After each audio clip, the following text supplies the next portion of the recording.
قطروں کا تو جہاں تک مسئلہ ہے نا، اگر بار بار قطرے آ رہے ہوں کہ پورے ٹائم میں وضو باقی ہی نہ رہتا ہو، قطرے آ جاتے ہوں، تو بھی تیمم کا حکم نہیں ہے، بلکہ پھر بھی وضو ہی کرنا پڑے گا، لیکن قطرے سے پھر وضو ٹوٹے گا نہیں، کیونکہ جس آدمی کو کنٹینیو کوئی بیماری ہو، وضو ٹوٹ رہا ہو مسلسل، تو پھر اس عذر سے اس کا وضو باقی رہتا ہے. تو کنٹینیو قطرے آتے رہتے ہیں اگر آپ کو، تو پھر تو یہ ہوگا کہ وضو کریں گے تو قطرہ نکلنے سے وضو ٹوٹے گا نہیں. اور اگر یہ بھی آپ کے لیے ممکن نہیں ہے، یعنی پانی تک جانا ہی ممکن نہیں ہے، کوئی سہارا دینے والا نہیں ہے، اور یہ بھی نہیں ہے کہ کوئی ٹب میں پانی اٹھا کے لے آئے تاکہ آپ کو آپ کے بستر پہ وضو کرا دے، پاسبل ہی نہ ہو، تو پھر تیمم آپ کے لیے جائز ہے.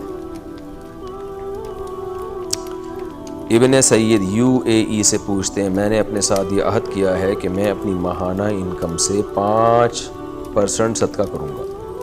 اور اس صدقے میں نے کسی کو متعین نہیں کیا ہے، تو کیا اگر میرے رشتہ دار مجھ سے کوئی گفٹ طلب کریں